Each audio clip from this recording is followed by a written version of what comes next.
No, próba, czy działa mikrofon. O, Radek, ten od Spasa. A my w ten piękny piątkowy poranek jesteśmy w pierwszej warszawskiej brygadzie pancernej w Wesołej. I z nami są 4 Abramsy.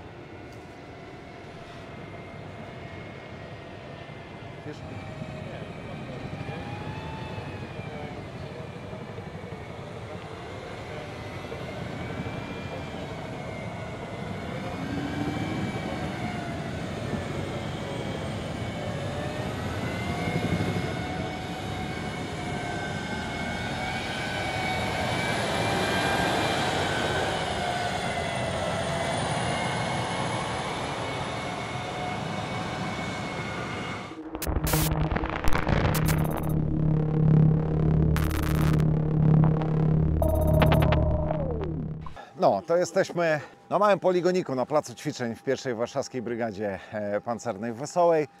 Z nami jest pluton Abramsów i co będziemy robić? Pokażemy Wam, jak te czołgi tutaj jeżdżą w tym terenie.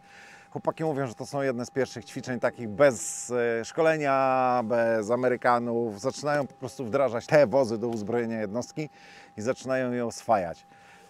Więc pokażemy Wam, jak one jeżdżą, pogadamy sobie z oficerem prasowym na temat wprowadzania tych wozów do uzbrojenia jednostki, pogadamy sobie z załogami, pokażemy Wam ten czołg w miarę dokładnie, bo niestety nie będziemy mogli, prawda, Panie Kapitanie?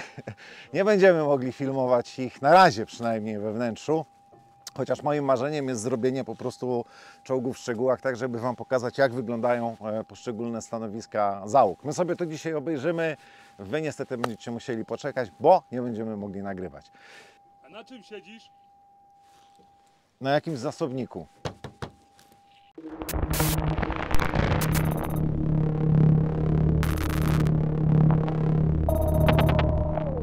To jesteśmy z oficerem prasowym jednostki, panem kapitanem Piotrowskim, z którym poznaliśmy się 14 sierpnia jakoś, tak, nie. 15. Nie, Na 15, defiladzie. 15 była defilada, my byliśmy na treningu w sobotę. A. To jakieś 11, 12, No, o to 4 tak, rano. Tak. Dzisiaj jesteśmy już w macierzystej jednostce pana kapitana i jednostka do niedawna używała głównie Leonów. I dalej używa czołgi Leopard w dwóch wersjach, 2PR i 2A5. Wcześniej oczywiście też żeśmy używali wersję 2A4, no ale teraz na razie główną siłą są jeszcze Leopardy, ale sukcesywnie będą Abramsy wypierały tamte czołgi i docelowo 3 bataliony mają być właśnie na czołgach Abrams. Akurat jeszcze na troszeczkę nowszych, bo akurat tu jest wersja M1A1, a mamy mieć wersję M1A2 SEPFA3, więc To już docelową, tak, którą kupujemy. W takim bardzo dużym uproszczeniu najprościej M1A1 od M1A2 odróżnić po tym, że w A2 za mną byłaby jeszcze głowica przyrządu obserwacyjnego dowódcy, a tu tej głowicy po prostu nie ma. Więc mamy Abramsa M1A1. Nie wiem, czy to słyszycie, ale za nami jedzie Leopard. Jak chłopaki z tego plutonu Abramsów przyjeżdżali, to w tej samej odległości ich prawie nie było słychać. Głównie było słychać lekki świst i obracanie się gąsienic, a nie diesla V12, tak jak w tym Leopardzie. No to kilka słów o tym wozie, tak? Jak już zaczęliśmy od napędu, Leopard jest napędzany 12-cylindrowym dieslem. W Abramsie jest turbina gazowa o mocy 1500 koni mechanicznych, tak? Tyle samo koni, co powiedzmy też jest w Leopardzie. Natomiast tutaj, tak jak wiadomo, przede wszystkim jest cichszy. Cichszy, natomiast też unosi się większy, powiedzmy, za nim Ślad termiczny. tak, ślad termiczny, tak? No, turbina gazowa ma pewne wady, ma pewne zalety, jest na pewno paliwożerna. On ma masę 65 ton mniej więcej. Trochę mniej, 57 z hakiem. 57 z hakiem. Podstawowym paliwem jest paliwo lotnicze, ale ta turbina gazowa poleci zasadniczo na wszystkim. Ona jest paliwożerna, to jest wada, ale podstawową zaletą jest to, że ona ma liniowy wykres momentu obrotowego, nie tak jak w klasycznym silniku spalinowym, tylko jak ona się nagrzeje, masz 100% momentu obrotowego w zasadzie od razu. I dzięki temu te czołgi są bardzo dynamiczne. Podstawowe uzbrojenie, armata gładkolufowa, 120 mm. Dodatkowe uzbrojenie, 2 karabiny maszynowe 7,62 M240 w wersji czołgowej i 50 na wieżyczce dowódcy, której nie ma. nie została dzisiaj zamontowana. Jak załogi tak ogólnie oceniają te wozy No akurat, w porównaniu z tym, co mieli dotąd? Akurat u nas w brygadzie ten przekrój doświadczenia przede wszystkim naszych czołgistów jest dość szeroki, no bo większość zaczynała jeszcze na 7.2, później na twardych. Ostatnie lata to wiadomo na leopardach, tak, więc ten przekrój doświadczenia mają bardzo szeroki. One są dość porównywane, leopard z Abramsem. To są naprawdę jakieś tam kosmetyczne różnice, więc niektórzy czołgiści wolą Abramsy, a niektórzy wolą leopardy i to naprawdę to jest zawsze jakaś tam indywidualna ta ich sprawa. Natomiast na pewno to, co zasługuje w tych czołgach na uznanie, to jest w ogóle system szkolenia pod ten czołg. Odbiega całkowicie od takiego systemu szkolenia, jak był realizowany na leopardach. W przypadku Abramsów to każdy członek załogi przechodzi przez każde stanowisko. Czyli nie ma jakby ścisłej specjalizacji, że ten jest ładowniczym, ten dowódcą celowniczym, ten kierowcą, tylko tu każdy jest w stanie zastąpić każdego. Oczywiście tak? To jest na takim szkoleniu, w ramach szkolenia podstawowego na ten typ czołgu. Natomiast na pewno daje to dużo możliwości, że każdy ma większą świadomość sytuacyjną, każdy jest w stanie się odnaleźć na każdym innym stanowisku, tak? W przypadku leopardów to jeżeli ktoś był działonowym, to od początku do końca szedł ścieżką działonowego. Ile macie w tym momencie ich? Mamy pierwszą kompanię, czyli 14 sztuk. Jeszcze w tym roku mają dotrzeć kolejne. Dlatego już pierwsza kompania już przeszła przez ten cały proces szkolenia sojusznikami, później szkolenia w Centrum Szkolenia Wojsk Lądowych w Poznaniu. Trzeba było ten czołg uzupełnić w różne systemy polskiej produkcji, ale też nie tylko. Do nich są dedykowane też wozy zabezpieczenia M81 Herkules. Macie już? Tak, Herkulesy też mamy. Logistyków mamy przeszkolonych. Logistyków, ja tak mówię logistyków i często gdzieś tam się hejt wylewa, bo to są mechanicy, to są technicy. Ogólnie jako ten cały nasz, żeby ten czołg jeździł i żeby załoga była w pełni, żeby miała w ogóle na czym jeździć, no to ta logistyka jest bardzo ważna. I tutaj też w związku z tym, że zakupiliśmy te czołgi, to też zaimplementowaliśmy systemy niektóre logistyczne. Jesteśmy bardziej interoperacyjni z sojusznikami, bo współdziałaliśmy z Amerykanami na poligonach. Zacieśniamy cały czas tą współpracę. Rozumiem, że strzelane już było z nich też, strzelane. tak? Na ostro. Już było nieraz strzelane, akurat z tych cała kompania strzelała i na Orzyszu, i strzelali w Poznaniu. Tu jak widać są 4 czołgi, tak? Czyli mamy pluton. I tutaj na tym terenie pluton się fajnie szkoli, realizuje swoje jakieś tam działania taktyczne. Natomiast takim dla naszych czołgistów zawsze najciekawszym okresem to jest jak się jedzie właśnie na poligon, jedzie cały transport i tam powiedzmy faktycznie realizujemy szkolenia ogniowe, bo tutaj w Wesołej też szkoleń ogniowych nie realizujemy, z grubej, że tak powiem, tak?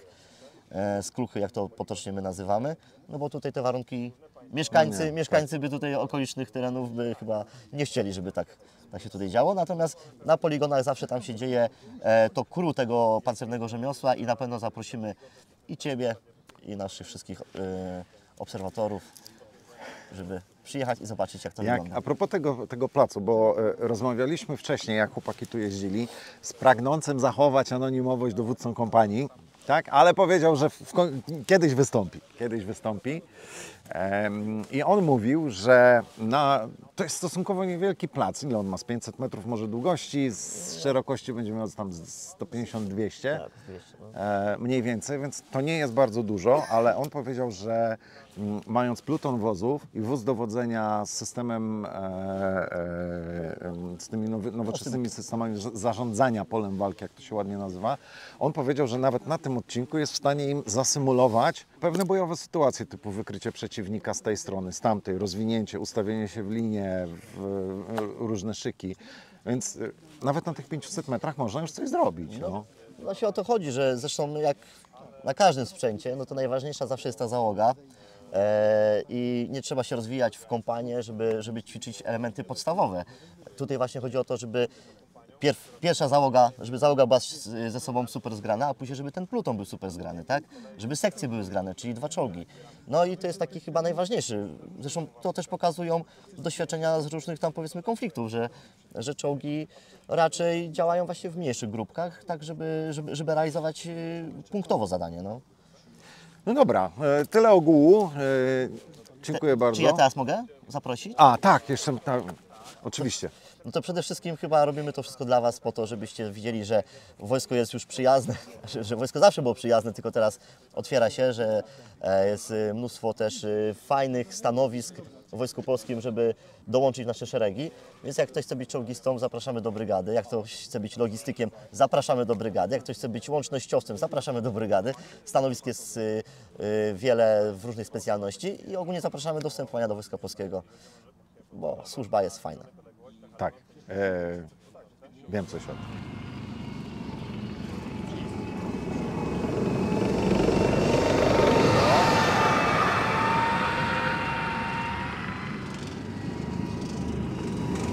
Bera, Bartek, przy pracy. Normalnie robi samoloty, dzisiaj próbuje robić czołgi. Pewnie mu nie wyjdzie.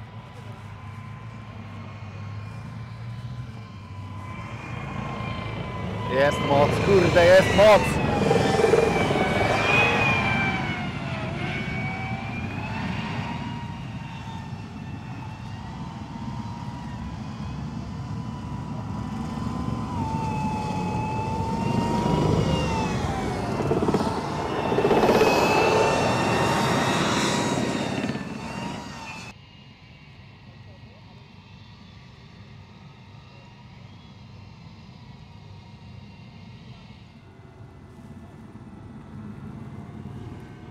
Skubany jak jest cichy.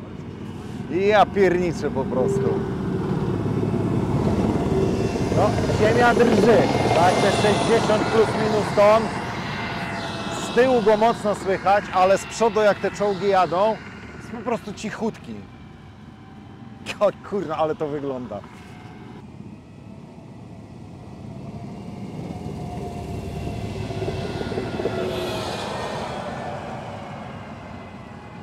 Co mam wam powiedzieć?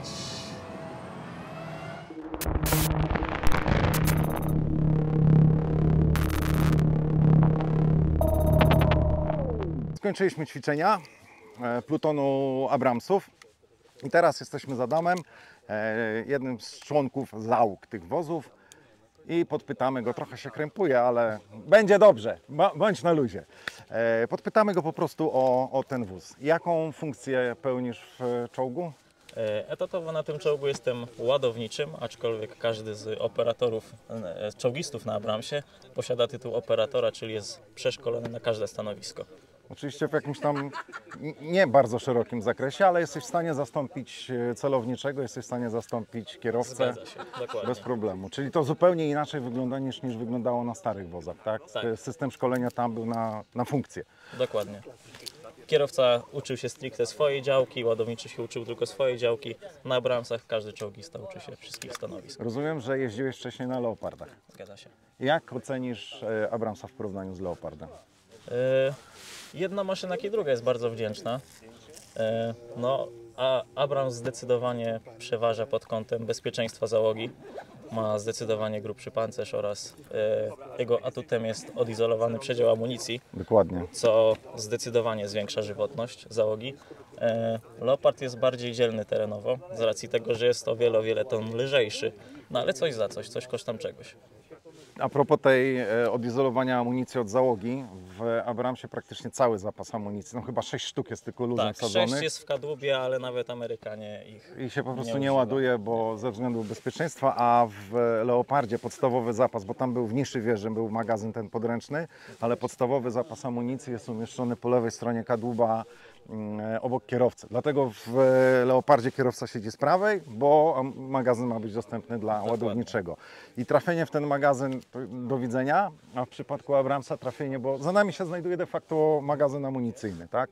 Trafienie w bok wieży, eksplozja magazynu, tak, wyrywa Dokładnie. te pokrywy i załoga ma szansę wyjść z tego w zasadzie bez szwanku. Dokładnie. Widzieliśmy wielokrotnie, ten system jest sprawdzony, gdzieś na zdjęciach instruktorzy nam pokazywali. No, załoga wychodziła cało i zdrowo, mimo że czołg tak naprawdę stał cały w ogniu. Ile waży nabój? Nabój? To w zależności od rodzaju. Od 16 do nawet 30 kg. Wszystko zależy od typu amunicji. 16 to pewnie rdzeniówka, bo będzie najlżejsza. Dokładnie. A najcięższy co? Hike? Empat. Amunicja programowalna. Ona jest najcięższa. Strzelaliście już tą programowalną? Tylko ćwiczebną. Bojowej, no nie używamy bojowej na poligonach, tylko ćwiczebnej. No tak, bo wiadomo, że na poligonach nie używa się amunicji bojowej, która generuje wyższe ciśnienia, szybciej się zużywa lufa armaty. Tutaj jest ta niebieska taka Zgadza się. charakterystyczna i dlatego chłopaki strzelają, ale parametry balistyczne są zachowane, więc możecie się tego nauczyć. Jak wygląda praca ładowniczego w tym wozie? No ładowniczy, tak jak sama nazwa wskazuje, przede wszystkim odpowiada za ładowanie armaty, ale odpowiada również za nawiązanie łączności między wozami oraz ładowniczy jest takimi dodatkowymi oczami oraz ręką dowódcy. Gdyby dowódca był czymś zajęty, to ładowniczy przejmuje jego rolę z racji tego, że ma największy pole widzenia. A po otwarciu włazu, bo przez ten peryskopik we włazie to za dużo nie zobaczysz, Dokładnie. tak? Pomага kierowcy w prowadzeniu pojazdu, pomaga działanowemu w utrzymaniu sektora, także z taką dodatkową pomocą. No i jeszcze obsługuje karabin maszynowy M240. Zgadza się. I ma jeszcze 240 na pierścieniu na wieży zamontowaną, także w razie czego ma też swoją dość konkretną jednostkę. No dobra, a jesteś przeszkolony też jako kierowca. Jak się prowadzi ten wóz? Bo on ma dosyć specyficzny system sterowania, tak? Nie ma pedał jest jeden. Dokładnie, Tak? hamulec. Hamulec, bo w Abramsie jest wolant taki trochę jak, no powiedzmy w pewnym uproszczeniu kierownica w motocyklu Zgadza się. i gaz masz Również jak w motocyklu. jak w motocyklu. To nie jest problem. Największy problem jest, znaczy nie jest to problem, jest to kwestia przyzwyczajenia.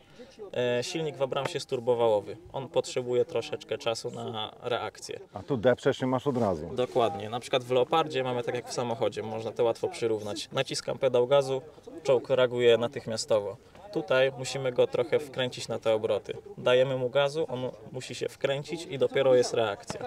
Wymaga to odrobiny wprawy od kierowcy, ale No i kierowca ma dosyć specyficzną pozycję w tym czołgu, leżącą.